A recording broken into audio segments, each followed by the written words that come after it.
जय हिंद दोस्तों। आज आप सभी के लिए बहुत ही महत्वपूर्ण टॉपिक लेके आए हैं जो पंचायती राज व्यवस्था से संबंधित है। जिससे इसमें हम लोग जानेंगे कि जो हमारे यहाँ मुखिया जी हैं, सरपंच है, पंच है या वार्ड सदस्य है या जिला परिषद है, उनका क्या वेतन है, कितना है और कौन कौन से अधिनियम के तहत ये दिया जा रहा है। इसके अलावा बात करते हैं दोस्तों कि इसकी शुरुआत कब से हुई थी और कहाँ कहाँ इसमें पहले कहाँ लागू हुआ था। इस तरह से हम इस पंचायती राज व्यवस्था को के डिटेल को जानेंगे। तो बात करते हैं दोस्तों कि इसकी शुरुआत जो है चोल शासक द्वारा किया गया था। जो उत्तरी मेलुहा अभिलेख है उसमें पहली बार चर्चा किया गया था और चोल शासक द्वारा स्टार्ट किया गया था। और उसके बाद बात करते हैं तो आपका आधुनिक युग में जो अंग्रेज आए थे हमारे यहाँ, तो उसके समय में देखा जाए तो 1882 के आसपास में रिपन द्वारा स्टार्ट किया गया था। और उसने मैंने कई स्तर पर जो है कि पंचायती राज व्यवस्था को लागू करने का कार्य किया गया था उसके द्वारा। जैसे में त्रिस्तरीय पंचायती व्यवस्था की बात करते हैं तो जिला परिषद जो होता है सबसे उच्च होता है। उसके बाद में पंचायत समिति होता है, फिर ग्राम पंचायत होता है। तो ये 3 स्तरों में जो बांटा गया है, जो पंचायत का माने पंचायती राज व्यवस्था को 3 स्तर में बांटा गया है, जो ग्राम पंचायत, पंचायत समिति, जिला परिषद है। तो इन सभी का वेतन वगैरह के बारे में हम चर्चा करेंगे। इसके अलावा दोस्तों बात करते हैं कि ये सबसे पहले कहाँ लागू हुआ था। जैसे पंचायती राज व्यवस्था जो है कि हमारे संविधान संशोधन अधिनियम या जो भी है उसके आधार पर लागू किया गया। कहा जाता है कि 73वां संविधान संशोधन जो हुई थी ये 1992 में किया गया था, लेकिन 93 से 24 अप्रैल 1993 से इसको लागू कर दिया गया। ये भारत के विभिन्न राज्यों में इसको लागू कर दिया गया। और इस तरह से मैंने पहली बार जो लागू किया गया तो ये हमारा देखा जाता है कि जो राजस्थान के नागौर जिला है वहाँ में 2 अक्टूबर 1959 को लागू किया गया था। उसी समय मैंने 9 दिन के बाद यानी 11 अक्टूबर को आंध्र प्रदेश में लागू किया गया था 59 में। तो ये 2 राज्य में महत्वपूर्ण क्वेश्चन आते हैं, जब बनते हैं क्वेश्चन तो इससे पूछा जाता है। तो 2 राज्य में जो है कि सबसे पहले पंचायती राज व्यवस्था लागू हुआ था जो त्रिस्तरीय है। और त्रिस्तरीय पंचायती राज व्यवस्था का जो रूपरेखा है बलवंत राय मेहता समिति द्वारा दिया गया था, जो 1997 में दिया गया था और इसको लागू किया गया 1959 में। इसके अलावा अशोक मेहता समिति भी लाए थे जो 2 स्तरीय पंचायती राज व्यवस्था का जो जिक्र किए थे। एक तो ग्राम पंचायत और दूसरा है जिला परिषद, वो जिक्र किए थे। लेकिन बलवंत राय मेहता समिति की बात करते हैं तो ये त्रिस्तरीय पंचायती राज व्यवस्था की बात किए थे और वो था ग्राम पंचायत, पंचायत समिति और जिला परिषद, जो भारत के अभी वर्तमान विभिन्न राज्यों में लागू है।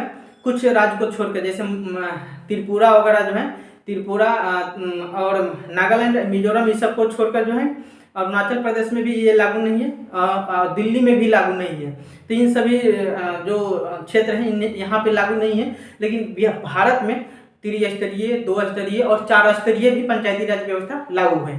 तो इस तरह से आप देखते हैं कि किनका क्या वेतन है और उस पर हम डिस्कशन करेंगे दोस्तों। और हम ये भी तुलना करेंगे कि भारत में जो राष्ट्रपति का वेतन कितना है और मुखिया जी जो है उनका वेतन क्या है और दोनों को जो प्रतिशत देखा जाए तो कितना % आ रहा है, उस पर भी हम दोस्तों चर्चा करेंगे। तो चलिए देखते हैं ये अधिनियम के बारे में और पंचायती राज व्यवस्था के बारे में किस तरह से ये सुचारू रूप से चलाया जा रहा है। तो बात करते हैं दोस्तों कि भारतीय संविधान के अनुच्छेद 243 के जी एवं बिहार पंचायती राज अधिनियम 2006 की धारा 22 में ग्राम पंचायतों को प्रदत्त 29 विषय और 31 कार्य, यानी 29 विषय है दोस्तों। जो 29 विषय में जो है कि जल नल का निर्माण हो या कहा जाए कि सड़क निर्माण, पुल पुलिया का निर्माण करना है, जो 29 विषय है इसके अंतर्गत है और 31 कार्य है इसके अंतर्गत। फिर उसके बाद में 31 कार्य के प्रभावी निष्पादन हेतु स्थानीय समिति के गठन पंचायतों द्वारा अनिवार्य रूप से किए जाएंगे। यानी कि दोस्तों इसके तहत समितियां के गठन की जाती है और वो समिति जो है कहीं ना कहीं अपने कार्यों को अच्छे तरीके से क्रियान्वयन करती है, जो पंचायती राज व्यवस्था का जो अधिनियम कहता है उसके आधार पर। उसके बाद हम दोस्तों देखते हैं कि पंचायती राज के पदधारकों की वेतन या भत्ता क्या है। तो इसका अधिनियम कुछ देख लेते हैं। जैसे कि संविधान के 73वें संविधान संशोधन में सत्ता विकेंद्रीकरण की मूल भावनाओं को मूर्त रूप देने के उद्देश्य से प्रत्येक स्तर पर विकास कार्यों में जनभागिता प्राप्त करने के लिए त्रिस्तरीय पंचायतों को शक्तियां, दायित्व सौंपे गए। मैंने त्रिस्तरीय जो पंचायती राज व्यवस्था है उसको शक्ति सौंप दिया गया है। उसके बाद देखते हैं दोस्तों कि ग्रामीण विकास तथा न्याय व्यवस्था में ग्राम पंचायतों एवं ग्राम कचहरियों को महत्वपूर्ण भूमिका को देखते हुए सरकार द्वारा दिनांक 1 अप्रैल 2015 से पंचायती राज के पदधारकों को निम्न प्रकार के नियत यानी मासिक भत्ते दिए जाने का प्रावधान किया गया है। तो दोस्तों ये जो दिए जाने का प्रावधान है 1 अप्रैल 2015 से किया गया है, जो कहीं ना कहीं जो 73वां संविधान संशोधन 1993 में आया था, यानी 92-93 में आया था। तो इसमें देख रहे थे कि इनको क्या वेतन मिलता है। तो जिला परिषद हो गया, और उसके बाद में जिला परिषद के अध्यक्ष है, उपाध्यक्ष है, समिति के पंचायत समिति के प्रमुख है, उप प्रमुख है, उसके बाद में ग्राम पंचायत के मुखिया, एक मुखिया हो गए, फिर उसके बाद में जिला परिषद सदस्य पहले हम जिक्र किए हैं, फिर ये सरपंच है, वार्ड है और पंच है। तो इन सभी के वेतन के बारे में दोस्तों हम लोग देखेंगे, और राष्ट्रपति का वेतन और इनके वेतन का प्रतिशत को हम लोग देखेंगे कि किस तरह से ये किया गया है। तो चलिए देखते हैं आगे। तो दोस्तों देखिए यहाँ पे आपका पंचायती स्तर पर जो वेतन मुखिया जी का और जो पंच और वार्ड या जिला परिषद को दिया जाता है, वो आपका फॉर्मेट यहाँ पे रेडी है। कहा जाता है कि त्रिस्तरीय पंचायती राज व्यवस्था का 3 स्तंभ है। एक तरह से कहा जाए सबसे छोटा हो गया आपका ग्राम पंचायत, उसके बाद पंचायत समिति, इसको ब्लॉक लेवल का माना जाता है, ग्राम लेवल का हो गया, और डिस्ट्रिक्ट लेवल का जिला परिषद हो गया। इस पर बीपीएससी में पूछा था ये बोला कि ब्लॉक स्तर का समिति कौन सा है, तो ये है पंचायत समिति होता है जो ब्लॉक स्तर का होता है। दोस्तों बात करते हैं कि ये पदधारक का नाम क्या है और वो कितना वेतन मिलता है। नियत भत्ता जो है प्रति माह रुपए में जो मिलता है वो हमने यहाँ पे डाटा तैयार किया है। उसके अलावा जो है कि आप देश में जो राष्ट्रपति का वेतन है, इनका प्रतिशत भी आपको निकाल के दिखाएंगे कितना % इन लोगों को मिलता है उनके तुलना में। चलिए दोस्तों तो देखते हैं कि जो ये ग्राम कचहरी के जो सदस्य होते हैं जिनको पंच बोला जाता है, ग्राम कचहरी के जो सदस्य होते हैं जिनको पंच बोला जाता है, उनका वेतन देखा जाए तो 500 रुपया का महीना है। देखिए दोस्तों कितना कम रकम है ये, 500 रुपये का महीना इनको मिलता है। कहा जाए कि कहीं ना कहीं इतना लोग जो है कि पर डे पेट्रोल वगैरह भरा लेते होंगे। तो ये देखा जाए तो 500 रुपये का महीना इनका है कचहरी जो सदस्य है, पंच जिनको बोलते हैं। उसके बाद में ग्राम पंचायत के सदस्य जिनको वार्ड सदस्य बोला जाता है, ये प्रत्येक गांव में देखा जाता है, या जो पंचायत है वहाँ पे वार्ड होते हैं, 15 वार्ड या 17 इस टाइप से जो वार्ड होते हैं। तो उनका जो वेतन है वार्ड सदस्य का ये भी 500 है, यानी कि पंच और वार्ड दोनों का 500 रुपया है वेतन दोस्तों। उसके बाद में पंचायत समिति के जो सदस्य होते हैं, जो पंचायत समिति का चुनाव होता है, फिर ये सदस्य जो है कि समिति के प्रमुख को चुनते हैं, प्रमुख को चुनते हैं, फिर उप प्रमुख को चुनते हैं। तो इस तरह से तो ये पंचायत समिति के जो सदस्य होते हैं उनका वेतन होता है आपका 1000 रुपया। उसके बाद देखते हैं दोस्तों कि ग्राम कचहरी के जो उप सरपंच है, उप सरपंच की बात करते हैं तो इनका 1200 रुपया होता है। 1200 रुपया उप सरपंच का है। और ग्राम कचहरी के जो उप मुखिया है, मुखिया का भी 1200 है, यानी कि उप सरपंच और मुखिया जी, मतलब उप मुखिया जी, उप सरपंच और उप मुखिया का सेम वेतन है, यानी कि 1200 रुपया है। आगे देखते हैं ग्राम कचहरी के जो सरपंच होते हैं, मेन जो सरपंच होते हैं ग्राम कचहरी का, तो उनका वेतन है इन लोगों से डबल, यानी कि लगभग डबल से ज़्यादा है, यानी 2500 रुपया है। तो याद रखेंगे कि सरपंच का जो है हर माह कितना मिलता है, 2500 रुपया मिलता है। उसके बाद बात करते हैं दोस्तों कि ग्राम पंचायत के जो मुखिया होते हैं, जो मुखिया ग्राम का एक तरह से रोल अदा करते हैं, उनकी अध्यक्षता में बहुत सारे जो योजनाएं हैं उनको क्रियान्वयन पंचायत सचिव के माध्यम से किया जाता है।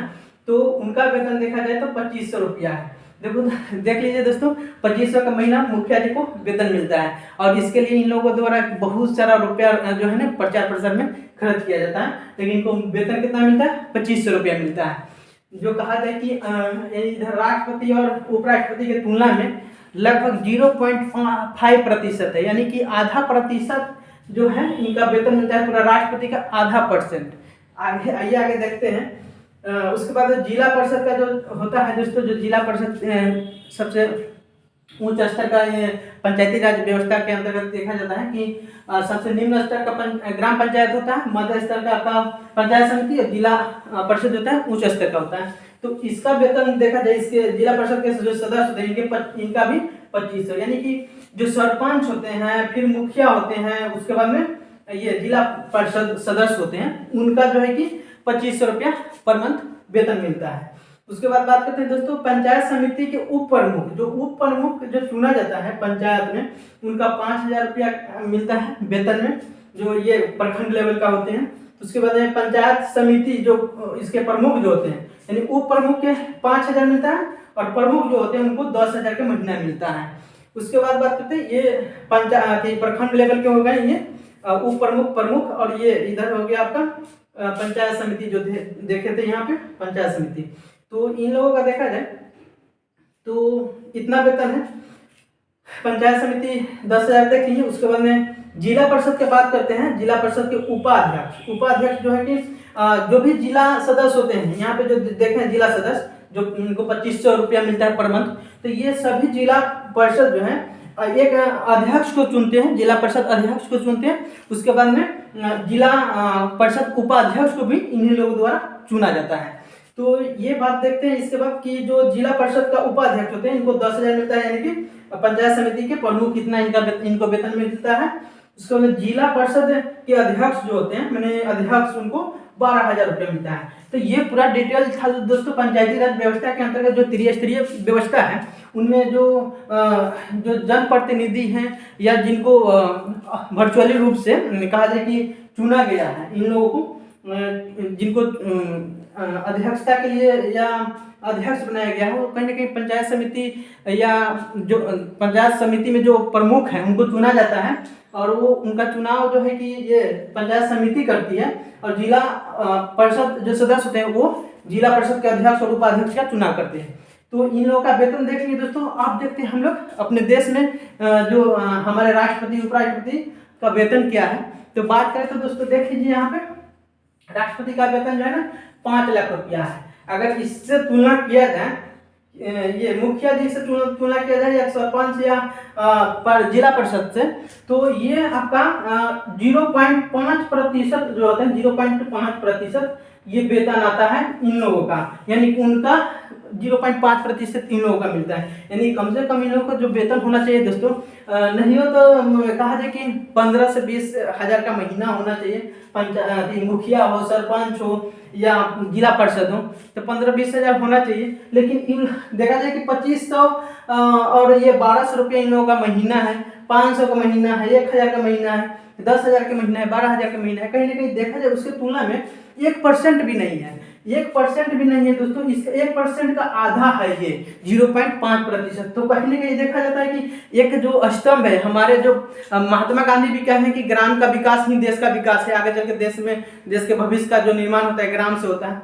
तो यहाँ पे अगर अच्छा खासा इन लोगों का वेतन को बढ़ा दिया जाए तो कहीं ना कहीं हमारे वो और भी कुछ सोच सकते हैं ग्रामीण क्षेत्रों के विकास के लेके। तो जिस तरह राष्ट्रपति का जो वेतन है उतना है, कम से कम उसका 2% कर दिया जाए या 5% कर दिया जाए या 10% कर दिया जाए, यानी कम से कम 5% या 10% होना चाहिए इन लोगों का वेतन राष्ट्रपति के वेतन से। लेकिन ये क्या 0.5% है, जो कहीं ना कहीं देखा जाता है कि इनके लिए उतना जो उनका घर फैमिली चलाने योग्य भी नहीं है। इतना तो हर रोज कोई मैंने इसी तरह उड़ा देता होगा एक तरह से सोचा जाए तो, या कुछ चीज में खर्च कर देता होगा। या महिला है तो इतना जाकर मार्केट एक बार में मार्केट कितना कितना करती है, तो इतना बहुत सारा जो है कि कहा जाए कि मार्केट में बहुत खर्च करती है महिला है, तो इससे इतना का तो कोई वैल्यू नहीं है। उसके बाद देखा जाए दोस्तों उपराष्ट्रपति का जो है 4 लाख वेतन है। लोकसभा के अध्यक्ष जो है इनका भी 4 लाख का वेतन है, मैंने पर मंथ ये वेतन होता है। ये तो केवल वेतन है, उसके बाद में भत्ता वगैरह अलग भी मिलता है इन लोगों का। उसके बाद में कहा जाए कि और भी सुख सुविधा बहुत सारी हैं जो इन लोगों को मिलता है। राज्यपाल का देखा जाए तो 3.5 लाख रुपया मिलता है राज्यपाल का, जो प्रत्येक राज्यों में नियुक्त किए जाते हैं ये राष्ट्रपति द्वारा। फिर सर्वोच्च न्यायालय के मुख्य न्यायाधीश का जो है ये 2,80,000 है। सर्वोच्च न्यायालय के अन्य न्यायाधीश का 2,50,000 है। और सर्वोच्च न्यायालय के मुख्य न्यायाधीश का बात करें, सॉरी उच्च न्यायालय के मुख्य न्यायाधीश का बात करें, उच्च न्यायालय के मुख्य न्यायाधीश, तो ये भी 2,50,000 है। और उच्च न्यायालय के अन्य न्यायाधीश की बात करें तो 2,25,000 है इसका वेतन। और नियंत्रण एवं महालेखा परीक्षक की बात करें दोस्तों तो 2,50,000 है। और मुख्य चुनाव आयुक्त का जो बात करते हैं दोस्तों तो ये 2,50,000 है। और महान्यायवादी का बात करते हैं तो इनका 2,50,000 है। तो दोस्तों एक तरह से देखा जाए इन लोगों का जो वेतन है जो केंद्र लेवल पर या सेंट्रल लेवल पर या देश का जो नेतृत्व कर रहे हैं उनके तुलना में जो है ग्राम पंचायत का नेतृत्व कर रहा है उनका 0.5% वेतन है। या मैंने कि राष्ट्रपति से मैंने सबसे ज्यादा वेतन जो है मिलता है राष्ट्रपति को मिलता है, उससे हम अगर तुलना कर रहे हैं तो ये 0.5% है। अगर उससे कम से करेंगे तो और ही मैंने 0.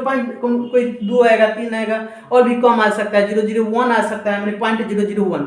तो इस तरह से देखा जाए कि इनकी वेतन बहुत ही कम है। और हमें जहाँ तक लगता है कि इनके वेतन बढ़ाने के लिए अगर हमारे वीडियो का आप शेयर करेंगे तो जो राज्य सरकार है अगर उनके अधिकारी कोई देख रहे हैं तो कहीं ना कहीं इनके वेतन के लिए कुछ वहाँ तक पहुँचाने का कार्य करेंगे या संसद या विधानसभा में मांग करेंगे कि हाँ इनके वेतन को जो है कि बढ़ाने का कार्य किया जाए, क्योंकि इनकी वेतन देखा जाए बहुत कम है और इतना का तो एक बार महिलाएं मार्केट जाके कर लेती हैं।